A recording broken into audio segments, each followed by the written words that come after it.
What's up, Dolphins? I'm Jim Grieshaber. Call me Grease, and the coaching staff is filling out for Jeff Hafley, and we are about to fill you in on your Dolphins Squad Show. Hey, Jeff Zgonina here, and just like Grease said, fast and furious of who's getting fired and where's everybody going around the league. Fins up! It's the Dolphins Squad. Everything Miami Dolphins, every week. Breaking down all the big hits and game-changing plays from South Beach.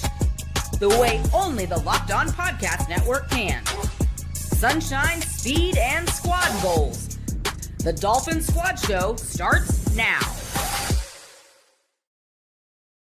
It sure does. On the Locked On Podcast Network, your team every day, your Miami Dolphins. Dolphins, you. Fins up all the time around here. That is Jeff Zgonina, former Dolphin, played on one of the best Dolphin defenses of all time. I'd have to say they were top 5, maybe top 3 in Z's era with Jason Taylor and Zach Thomas. And we just talked about Trace Armstrong, a name from the past. And Z's been digging in his Rolodex, trying to talk to some guys and see if we can get some guests on the show in the future. And, of course, Kyle's at the Senior Bowl. Hardest working man in the world. I mean, every time I turn around, Z, I see him on A to Z. I see him on Yahoo. And, of course, I see him right here all over Locked On Dolphins. Kyle Crabb's covering the Senior Bowl, the draft, the Dolphins, the NFL. Man, we're spoiled to have this dude, but we just don't have him today.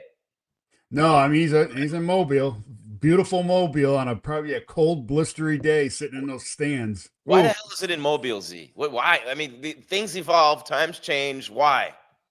I think they had a deal with them way back when. They still have it. You know, a lot of charity stuff they do in Mobile, the players do and all that. I don't know. It's centrally located. I have no idea. I just know Mobile, or is it Mobile? It's whatever. It's just miserable this time of year. It's just always cold, blowing, and you got to sit in those stands and watch practice. It's pretty miserable. We're going to see if these kids are tough right away. Right away, man. And, the funny thing about the Senior Bowl is right around the 80s, maybe, I want to say, when the deluge of underclassmen started coming out, Z, the Senior Bowl, really, there's only like 5 of the top 50 prospects there every year, if we're lucky, 4 or 5. Yeah, no, it's funny because, Senior Bowl a few years ago was the top bowl to go to, as a senior. When I came out, a lot of guys didn't go to the Senior Bowl. A bunch of us went to the Japan Bowl, and that was the last year of the Japan Bowl. And then from there, we went to the Hula Bowl. And then from there, we went to the East-West Shrine game. That it was in Palo Alto back then at Stanford. So, there was 20 or 30 of us that just traveled to 3 games in a row. You're skipping the Mobile stop on the tour, huh? Well, yeah, only a couple of guys went to Mobile. There was a group of us, like I said, there was a group of us that just went to those 3 in a row. And it was a lot of fun. We, became really close and longtime friendships out of those 3 games. Is it as big of a joke as the Pro Bowl now? Not quite, maybe, but the Pro Bowl used to be amazing. And I remember everybody used to go and play. Marino never did because he had the knees and he was always getting surgery and whatnot. But for the most part, the Pro Bowl used to have all the best players, right? And then it slowly started fading, and they started getting smarter into big contracts and guys getting hurt, punters getting killed on special teams by Sean Taylor, things like that started. So now it's a flag football game. And I think I read this right, and I don't have the update because keep in mind, guys, if you're watching live here on YouTube or wherever, if you're listening, after we upload, you download Spotify, Apple, iHeart, Stitcher, Podbean, Roku, wherever you're listening, there's news breaking every second during the show. So I have my eyes up here all the time for the breaking news. And one of the things I saw yesterday, Z, and this isn't what the show's about, but Shedeur Sanders going to the Pro Bowl flag football game with 7 touchdowns and 10 or 12 picks. So it started over the years to become a little bit of a joke. Now it's a complete joke. Well, yeah, it used to be just, the players voting on it. Now there's players, media, fan voting, So, a lot of guys are getting voted in. And sometimes if they got hurt middle of the year or whatever, they still get voted in because of the fans, which it's a little bit different. And I always tell the guys in the room, yeah, you want to go to the Pro Bowl. It's a great honor, to be recognized like that. But what you really want is to be all pro because that's voted on by true football people that understand the game. Yeah, all pro. So when you're all pro, I've had guys that have been all pro that never made the Pro Bowl, in the same year. Olivia Vernon, he was all pro, but he wasn't in the Pro Bowl. That's a hurricane right there. That's a Miami Giants, Hurricane. Yeah. So that's what I'm saying. All pro means a lot more, I think, to players nowadays than Pro Bowl. Yeah, I think so too. And, it really is interesting. And we're going to talk about this later in the show. The All-Pro team this year is amazing. And we've talked about this. I've watched some podcasts recently talking about the subject of the competitiveness of the league, Z, and how it's nowhere near what it used to be. And guys aren't ready, and they're not tough, and they're not hitting anywhere near as much. I think it was Matt Light and Julian Edelman, and it was actually a great listen. And then, of course, Bill Belichick doesn't get in the Hall of Fame as a first ballot, which is, what the hell are we doing here? Why is there a sport? Why is there a league? Why do we have a Super Bowl? What's the trophy for? Why do we have winners every year and losers if they're just unbelievable when you think about the voting over the years, Z. First of all, there's huge wide receiver bias. Guys like Michael Irvin, Chris Carter had to wait years, Tim Brown, which is completely absurd, right? So for some reason, media members decide they want to punish wide receivers and DBs. They're the real DBs, if you know what I mean, just different meaning of the initials. But when I think about this, and we're going to talk about this later, but just your quick thought, how in the world could Belichick not be a first ballot Hall of Famer? It's crazy, right? 8 Super Bowls, bunch of wins in the playoffs, both as a coordinator and as a head coach. I mean, he's got all the accolades to be in. And I don't know how to answer it, but I know the owner, Kraft, he's up for it too. So maybe they just wanted one guy from the Patriots going in, and it was a toss-up. I don't know. I don't know who votes on it. I know a few guys that vote on it, but I forgot who said it. Jerry Johnson, right? He came out and said, "I want to see who didn't vote for him. Put the names out there. Don't be scared. Yeah, put the names on the votes." Yeah, I mean, there should be no such thing as anonymity with a Hall of Fame vote. If you've earned a Hall of Fame vote, that should be public, man, and you should have to earn it. I think some of these old school football writers, they used to play judge and jury, and we've seen it in baseball with Bonds and Clemens and the steroid era. Some guys in, some guys not in, but I haven't acknowledged the Baseball Hall of Fame in 20 plus years, and I don't plan on starting anytime soon, Z. And the Football Hall of Fame's going down that same road. Really, it's for the fans anyway, but if you've been to Canton, and I don't know if you have, Z, but it's such a shrine to the game. It's such a special place, the hallowed grounds. You get it's like going to Sedona when you're in Arizona, but for a different reason. You get the chills, and you see Nitschke over here, and the Green Bay Packers of Vince Lombardi, and the undefeated Dolphins of Don Shula, and God forbid when the Dallas Cowboys used to have a professional football team before Jerry Jones fired Jimmy Johnson and put him in decades of just uselessness. But my point is, you look there and you see what you should see. You see the greats, the greats of the greats. And like Deion Sanders said, maybe there should be a separate wing for the GOATs, right? Maybe the best of the best of the best should have their own wing in a different color jacket. Maybe he's right. But under no circumstances should Bill Belichick not be in right away, man. And I have to think that the NFL hates it, Z. You know this. The NFL hates it anytime anyone questions the credibility of the league or impugns the integrity of the game in any way, but this definitely impugns it. Oh yeah, I mean, like you just said, I've been there. I played in the game a few times. Matter of fact, I played in the game when Danny went in, into the Hall of Fame with the Dolphins, and it is a special place. It is, all the greats come back.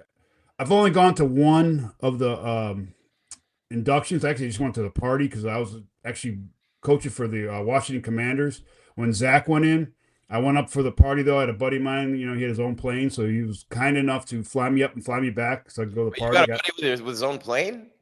Well, my buddy does. Yeah, don't worry about him. I need more friends like you have, Z. Yeah, well, I took him to the party. That's why. I said, hey, you want to go to a Hall of Fame party? Oh, he's like, yeah. And I go, you got to fly me up and fly me back because I got to work the next day. So, and Zach, I didn't even tell Zach I was coming. Like, I got invited.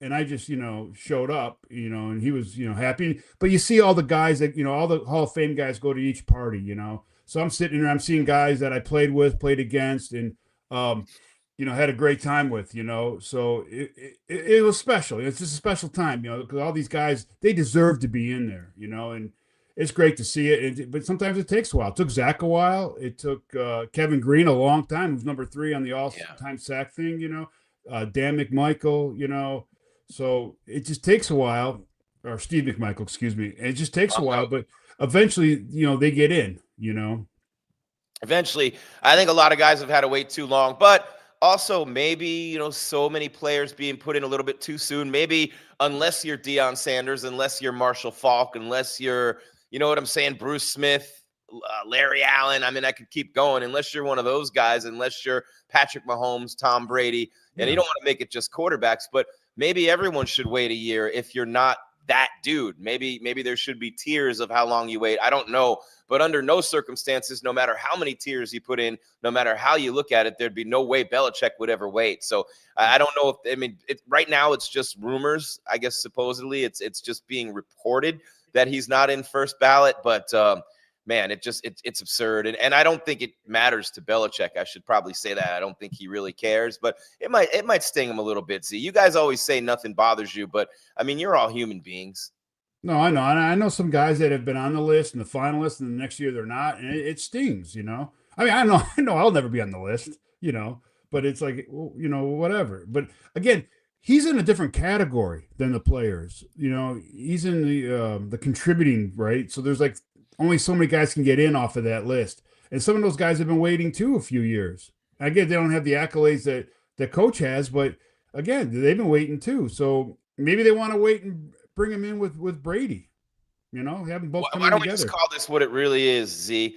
It's a bunch of old dudes who are hating because they can't get a girl that young at that age, man. Quit hating, quit fronting, quit lying. You'd all do it. Every one of you would do it if you could. Half of you do it behind closed doors anyway. So come on, man.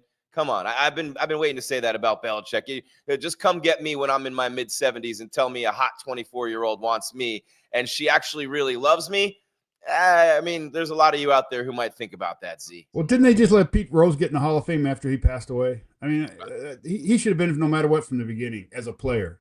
He did some shady stuff as a player coach. I get that. But, what he did on the field, was unbelievable. He didn't get 40 of the 50 votes. 10 guys. No, 11 guys. 11 guys. At least 11 guys. Thanks, Z. You needed that Purdue degree. Never mind Miami. But at least 11 guys didn't vote for him. That's 11 people. That's 11 people who should be hanged in the center of town like they used to do back in the old days. Remember gangs in New York? Challenge. They should all be hanged. They should be, at the very least, they should be kicked out of the league forever. Never get a press pass. Never have anything to do. Go cover tiddlywinks or crocheting. You don't deserve to cover football. Well, yeah, but that's why you love the game, because you never know what's going to happen. Super Bowl's not enough for Belichick. And I think Brady going to Tampa and getting one so quick without him took a lot of his shine, too. So a lot of people who were kind of like, well, it's Belichick, it's Brady. Oh, shit, it was Brady. Because Brady went to Tampa. And that's complete BS. Tampa was loaded. Brady was the final piece, but Tampa's defense was great when they won it. Bruce Arians, I'm friends with his son, good buddies with his son, Jake. Shout out Jake Arians. Now I can tell Jake, I gave him a shout out on a Miami Dolphins show. He was a kicker at UAB and had a little bit of time in the NFL, Bruce Arians' kid. But I'll tell you what, man, and you know a lot of guys, Z, and I'm sure you've met BA over the years, but my favorite thing in the world to do over the years in my career is to be at a table full of NFL coaches, never the head coach, the assistants, just drinking beer and talking shit. Those are some of the best nights of my life, man. And BA's been at the center of a couple of those. Yeah, no, it's always great when you get, like, even when I talked to Zach Thomas this week. We were on the phone in like almost an hour and a half, just telling old stories, laughing, cutting it up, and it's just great when we get around, old teammates and old coaches, and it's just telling the story after story after story. And I'll bring people like just, friends of mine, they'll be in the back of the room just listening, and they're like, oh my God, that's really real? That's not a movie? I go, no, this is how we lived our lives for so long. And it just, people don't understand what goes on in that locker room. It's crazy world, and it's the best place in the world. It really is the best place in the world. And I mean, it never was the best place in the world for guys like me. You guys would have all the fun when we were gone. You know what I mean? But I understand that. I mean, the way things went, and then they let the females in and everybody's running around naked I was in the locker rooms when they did that. Players would purposely be naked and walk up to female reporters. And I mean, it was not a place you wanted to be if you were any kind of anything other than a man's man. And over the years, that's been completely broken down, and the times have changed after games, and everything's laid out by the minute and the second. But in the old days, Z, in those locker rooms, it was a free-for-all. They let everybody in after the game. People are walking around naked. There's microphones. There's cameras everywhere. Oh, man. I mean, Roger Goodell would have a heart attack if you took him back there now. But just the good old days. And those were the days that Belichick came up in, and all those Super Bowls, not enough for him to get in right away. And We could talk more about that Hall of Fame class, but of course, man, it is a legendary place in Canton, Ohio. This is your Dolphin Squad Show brought to you by Gametime. Download the Gametime app, create an account, and use code LOCKEDON for $20 off your first purchase from Gametime right here on the Locked On Podcast Network. Your team every day. It's Z, it's Grease. We are live on YouTube. Then we upload, you download. Spotify, Apple, iHeart, Stitcher, Podbean. Those numbers through the roof, by the way. Thank you so much for making us the number 10 channel on audio and video combined of all the 200-plus channels on the Locked On Podcast Network, the number one sports podcast network in the world. Still to come, we're going to talk a lot more about what Jeff Hafley's doing. It's been slow with the Dolphins, slower than we thought, as a matter of fact, but not for Bobby Slowick, and a good hire for the Dolphins. Z knows him. We'll talk about him on the other side. A couple other hires. We still await a defensive coordinator, even though Hafley's going to call the plays. They still need a coordinator there. We'll talk about some players, what might happen with them, some free agency, the games that just happened, and the Super Bowl coming up, the stinking, rotten, lousy Patriots. Can you believe the ride they've had this year, playing nobody on that worst place schedule? Then they get in the playoffs, and you have C.J. Stroud gives him a game. You know, you don't want to say he threw the game or the mob got to him, but good Lord, man, there should be an investigation at the very least. And then you go to Denver, and it's Bo Nix hurt, and they fire their coordinator after the game because their backup quarterback is trash, and it was the coordinator's fault. This is the Dolphin Squad Show on the Locked On Podcast Network, your team every day. Hey, it's Matt Derry from the Locked On Lions podcast. The people I love depend on me. If I'm gone, the financial responsibilities don't disappear. I didn't want my family figuring things out during the hardest moment of their lives. That's why I knew only one place to go. I chose life insurance through my friends at Ethos. Ethos makes getting life insurance fast and easy, 100% online. You can get a quote in seconds, apply in minutes, and get same-day coverage. There's no medical exam. You just answer a few simple health questions. You can get up to $3 million in coverage. Some policies are as low as $30 a month. I love the folks at Ethos. Protect your family with life insurance from Ethos now by going to ethos.com/LockedOnNFL. In as little as 10 minutes, you can get the free quote and up to $3 million in coverage at ethos.com/LockedOnNFL. That is ethos.com/LockedOnNFL. Ethos.com/LockedOnNFL. Application times and rates may vary.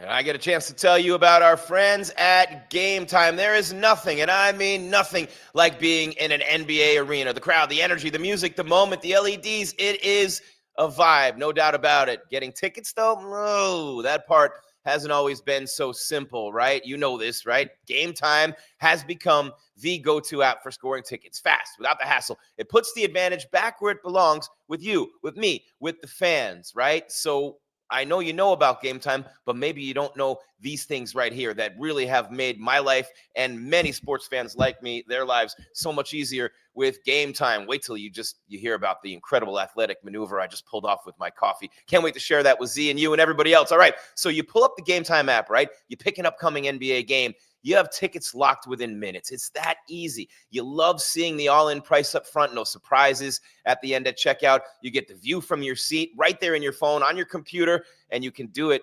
It's panoramic. You can see what you'll see before you see it, if you know what I'm saying. Zone deals stood out. Choose the section. Gametime picks the seats you save. They have great last-minute options, too, which are incredible with the NBA tickets showing up at solid prices. Everything feels quick. Everything feels so easy, intuitive, and stress-free from start to finish. My mom just called. I have to call her back. So take the guesswork out of buying NBA tickets with Gametime. Download the Gametime app, create an account, and use code LOCKEDON for $20 off your first purchase. That's code LOCKEDON, locked on, for $20 off. Download the Gametime app today. And remember, it's gametime.co, not .com.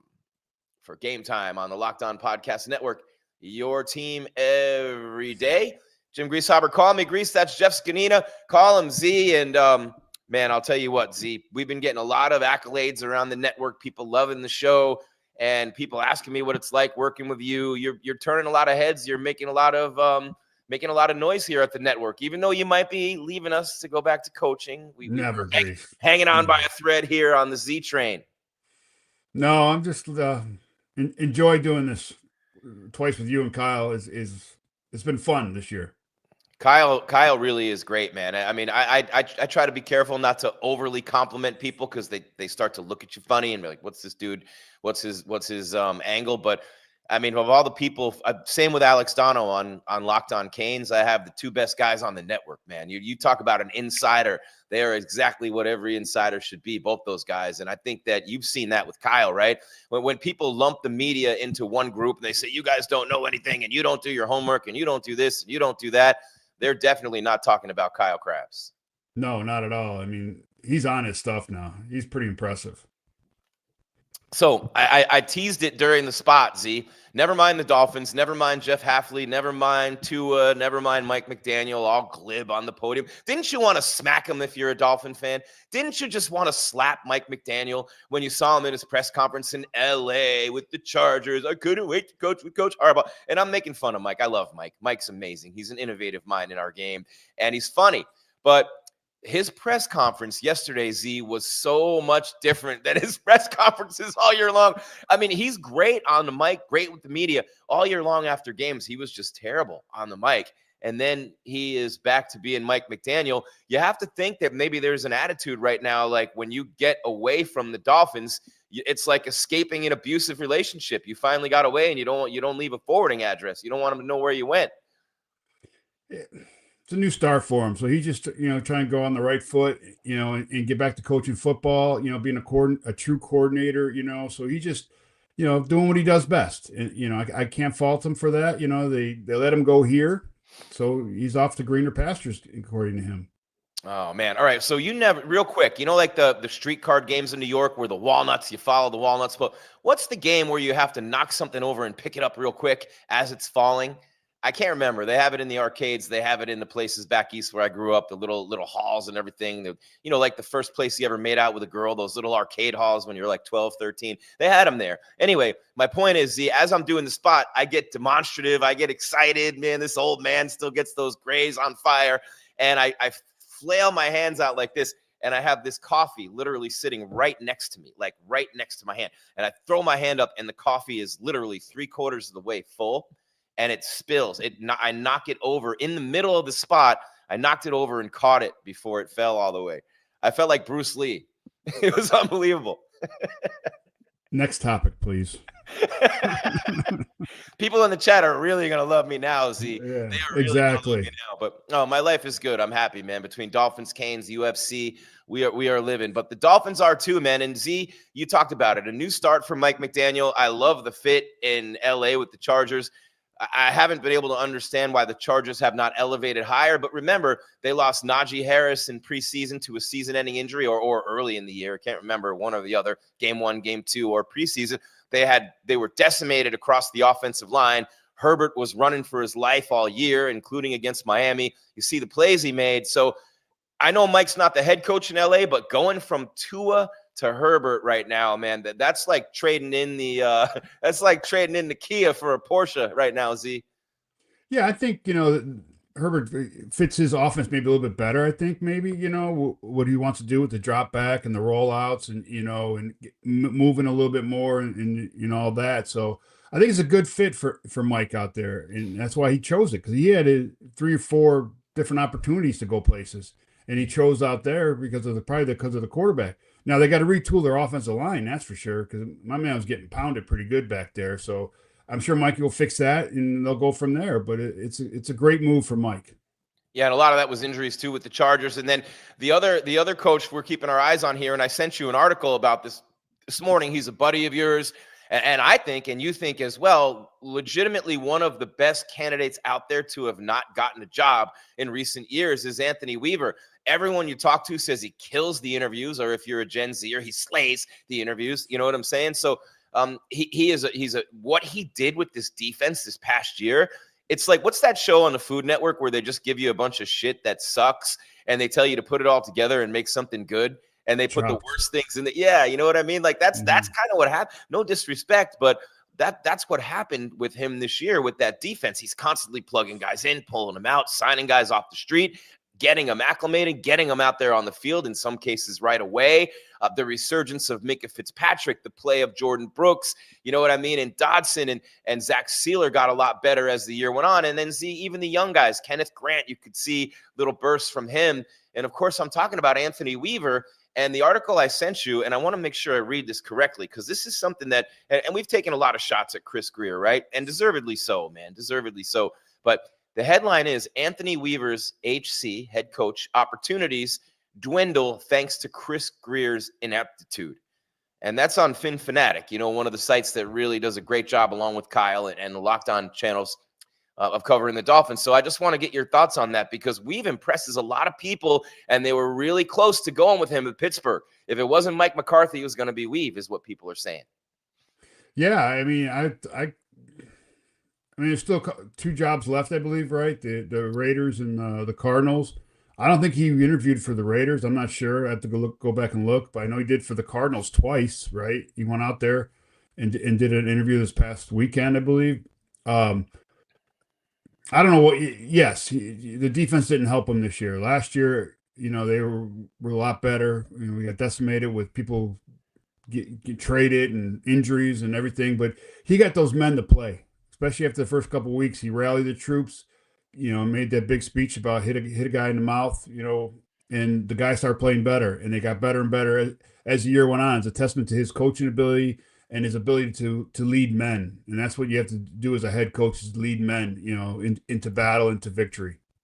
Talking about him possibly staying here with Hafley, it would seem like a good fit. He knows the personnel. He's a great coach, but I don't know about that. If I'm going to be a DC, if I'm Anthony Weaver, and I don't know him, I've never talked to him like that. So this is just me being me.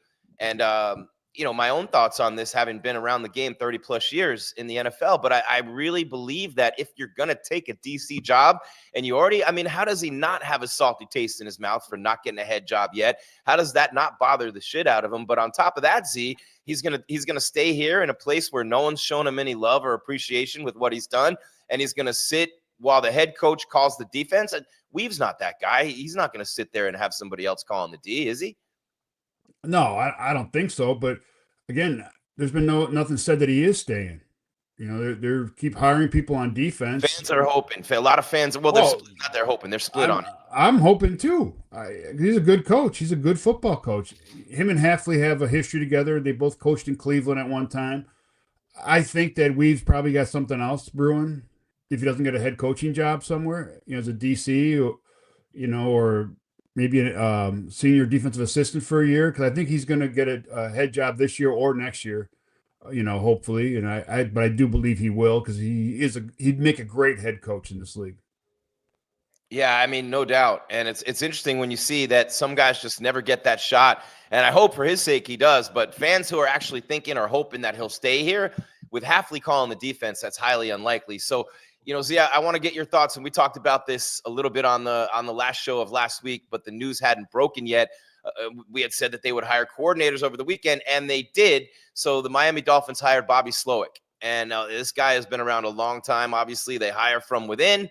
And that's we talked about that being a real possibility on the show last week. And Bobby is a guy who you know pretty well. You guys coach together, and he gets an opportunity to coach an offense. And when you're coaching with a defensive head coach like Hafley, and Harbaugh said this before he hired Mike McDaniel in LA with the Chargers, perfect illustration of my point, right?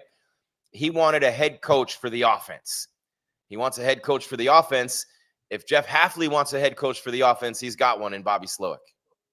Yeah, because it wasn't a couple years ago, Bobby was on the head coaching circuit, you know, for interviews in Houston. So, I mean, Bobby's a good coach. He's coached both sides of the ball, so he understands it. I was in San Francisco with Bobby. He was on the defensive side then before Kyle moved him over and did the offense. So I'm confident in Bobby's abilities, to call plays on his own and everything. And he gives a good feeling that's not a first-time coordinator. You know, Bobby's, was a coordinator at Houston for D'Amico in the beginning. So he's got a good grasp of it, of calling plays and managing the game on offense. And you got to think, Z, before we hit our next break, and then we'll come back and wrap it up, you got to think, though, with Achane having the year that he had, running the ball and catching the ball out of the backfield with the left side of that offensive line and Austin Jackson along with the center and Brewer. You got 4/5 right there of a pretty good offensive line. You have to think that you'll see some improvement year to year. And if Patrick Paul keeps improving the way he has, then they'll have a real strength on that side. But I've actually seen people talking about trading Achane. If you could get enough back for him, and then you get a cheap running back and you're going to take it on the chin this year anyway, is the thought process there. So maybe you trade your guys like Achane and Waddle, who they held onto through the season. You don't bring back Bradley Chubb. You have a bunch of guys running around on rookie and minimum deals and everybody trying to prove themselves in the league. And then you have all the money in the world under the cap coming back 2 years from now. I wonder what you think about all that, and if you think the possibility of trading Achane is actually, if it's real, and if you would consider it. I think everything's going to be considered in the situation that we are in with the salary cap and these big contracts that we got to eat or potentially eat and are eating. So I think everything's on the table because this is a complete rebuild. That's why they got rid of the GM and the head coach. So you got to look at it as everybody on that roster could be traded if the right value is there to help rebuild this team to greatness. All right, when we come back, we'll talk more about that, what the offense might look like this year, the defense under Jeff Hafley, and then, of course, we'll give our thoughts on what happened over the weekend in those championship games. There's one more football game left this year, and I don't even know if I'm going to watch it, I'll be honest. Patriots-Seahawks does absolutely nothing for me. I'd rather be the one guy that day on Super Bowl Sunday who goes around town and goes to all the non-football places where there will be nobody in my way and I'll have every place to myself because I'll be the guy who doesn't care about the Super Bowl. Anyway, it's Dolphin Squad Show on the Locked On Podcast Network. Your team every day. It's Grease, it's Z, Patriots and Seahawks. Man, we had such a great year in the NFL, and this is what we get. I have to admit, I love the Sam Darnold story. Anyway, we'll talk more about that on the other side. We got one more spot to do. Keep it here, YouTube. Obviously, Spotify, Apple, iHeart, Stitcher, Podbean, Roku as well. On the #1 podcast network in the world, the Locked On Podcast Network, your team every day. And I get a chance to talk to you about our friends at FanDuel. It's the last call for football on FanDuel. Pete Carroll won't be there to not hand the ball to Marshawn Lynch. One final Sunday, one last kickoff, the final chance to get in on the action before the NFL season officially comes to a close. I mean, who wouldn't give the ball? 999,000 out of a million people would have given 999,999 would have given the ball to beast mode there, but just not Pete Carroll. Anyway, it's Super Bowl 60, and FanDuel is making sure you're right in the middle of it with a special offer just in time for the biggest game of the year. And he throws a slant on top of it. Whether you're backing the favorite, riding with the underdog, or building one last same-game parlay, this is the game everyone's been waiting for. This is where predictions turn into plays, stats turn into storylines, and every snap feels bigger. It's the perfect way to cap off the season and make the Super Bowl even more exciting from kickoff to the final whistle. If you're a new customer, bet just $5 and get $200 in bonus bets if you win. Make it count because after the Super Bowl, the season is over. Last call for football on FanDuel, an official sportsbook partner of Super Bowl 60. Visit FanDuel.com to get started on the Locked On Podcast Network, your team every day. Wrapping it up on the Squad Show, Grease and Z, and maybe that's why Belichick's not a first ballot Hall of Famer. The Malcolm Butler thing. He didn't play him in the Super Bowl. The fans finally got their wish. He's being punished for the Malcolm Butler thing, the Butler benching. They did all right. Trust me. They did all right, man. I wouldn't subject myself to this because I might never be the same, but I'd almost love to hear what they're talking about on Boston Talk Radio with this topic, Z. Can you imagine the shows on WEEI right now? Oh, who knows? You never know. I mean, they got the Super Bowl, though, so they can't be. I mean, how greedy do you want to be? You can't have every award this year. Well, I mean, Robert Kraft, if Kraft goes in before Belichick, can you imagine that beef? Bill hates the Patriots now. He'll be the guy who just never goes back ever again. Never. Maybe that's why he's not going in. It's crazy, but it shouldn't be. It's not a popularity contest, man. It really No, is. I know, but it is what it is. Anyways, I'm done talking about the Patriots. I don't like the Patriots. They beat me in the Super Bowl. You keep on talking about this. Well, no, I think it's ridiculous that Belichick didn't get in. And you have some really great, obviously some great candidates this year, some finalists, right? Drew Brees, Larry Fitzgerald, Frank Gore, the body of work, Jason Witten, the great Cowboys tight end. guys who hadn't gotten in the past, like Eli Manning, Luke Kuechly, who for some reason wasn't a first ballot either, one of the best MLBs of all time. Adam Vinatieri, Torrey Holt, Adam Vinatieri, Torrey Holt, your guy, Reggie Wayne, Willie Anderson, Terrell Suggs, Darren Woodson, and I think Darren Woodson's a Hall of Famer too, but I think everyone's a Hall of Famer. You have to cut it off somewhere, you know? Yeah, I mean, Torrey's been on that list. Like I was one of the guy that was kind of mentioning earlier. He's been on the finalist list forever. But the problem is, there's always great receivers with them. You got Fitz with them. That dude's going to get in. So it just depends. I wish Torrey was going to go in when they right after the COVID year with Isaac. It'd been great to see both those guys go in at the same time or be on stage at the same time, because Isaac went in COVID year when they didn't have the ceremony. True. And then the next year they had both years up there together. It would have been nice. It'd been pretty cool to see that. Well, you got Warner, right? You got obviously Marshall Faulk was the number one weapon on that offense. Bruce number two, probably over Torrey Holt, you would say. So if you're going in order, Torrey Holt would be next on that list. Is Orlando Pace in? Yo, God, yes. He has to be, right? He was unbelievable. Mm-hmm. You would know as well as anyone going up against that son of a gun in practice. Yeah, no, and Torrey's really the last piece of that offense to go in, of the greatest show on turf. So eventually he'll get in. I hope it's this year, because he's a good dude, good friend, and a heck of a football player. Yeah, no doubt. And we have some good football players on this Dolphins team for Jeff Hafley to work with. We just talked about Bobby Slowick, the offensive coordinator, and, Z, with Achane coming back if they don't trade him, and then you have Waddle. The tight ends are conducive to the running game, and if you get Waller back, he pretty much came back because of Frank Smith, so we don't know what's going to happen there. But, when you think about the schemes that are tough to defend in the NFL right now, nobody's going to argue that Mike McDaniel's offense has been innovative. Coaches around the league have been saying that they've even stolen some of his motions. Kyle Shanahan said it. He said, I adopted a lot of his stuff just working with him, right? So certain schemes are harder to defend than others in the NFL right now. And, when you work with a guy like Shanahan in San Francisco, and you know how the league is, Z, it's a copycat league. You were there. You were a part of that staff. That's the offense right now. That's the tree, the Kyle Shanahan tree. That's the tree that the coaches are coming off of, along with the McVay tree, but they're very similar. And then you have the backup QBs who are developing in San Francisco seemingly year after year to feed the rest of the league, and everybody's trying to get a piece of that. How much of that do you see in Bobby Slowick? Well, you see a lot of it. You can see some of Mike's stuff, kind of, and you see Kyle.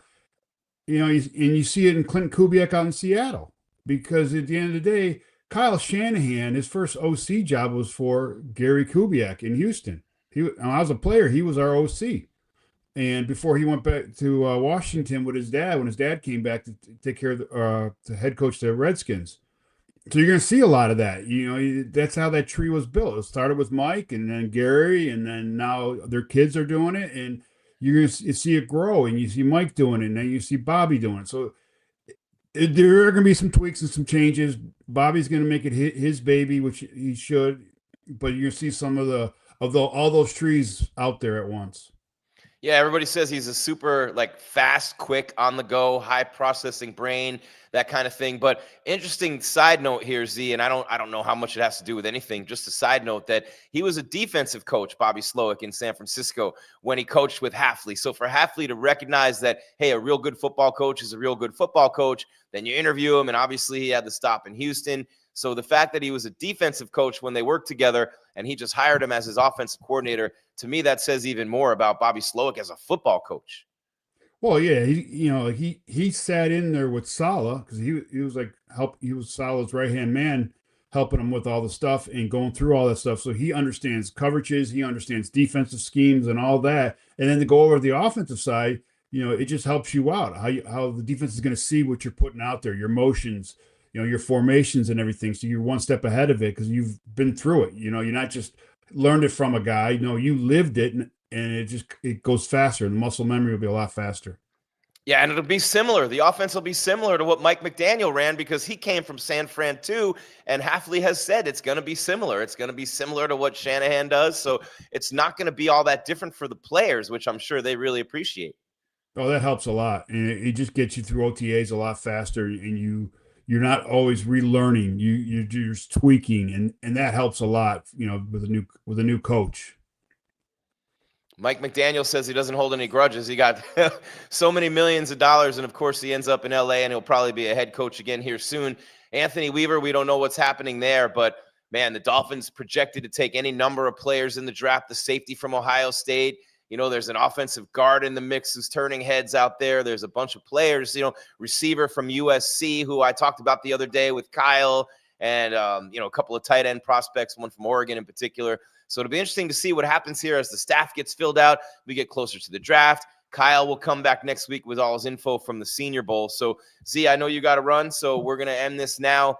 Final thought from you on anything that's happening in Dolphin Land or Seahawks Patriots before we bounce out of here? Well, I mean, by Friday, we'll probably talk about some new coaches, which is going to be great. And at that time of year, it's fast and furious on the coaching front. Super Bowl, I think we should wait till Friday and give our picks in. Then we got all next week again too. So it's got another 10 days until the Super Bowl. So I hate the extra week. Times. Yeah, I always hate the extra week. Well, man. Both my Super Bowls, I didn't have a bye week. So like right now, I'd be either Atlanta or New Orleans practicing. So we never had that option. You have more Super Bowls in your future, man, as a coach for sure. And I we'll hope. have you as long as we can here. And it's nice to see you trade in some seashells, man. Get rid of that blizzard for some seashells this week, Z. Yeah, no, came down to Florida for a few days and ended up turning cold here. So I got to go back tomorrow. So I'll be back to the cold tomorrow. You'll see the snow and the fun on Friday.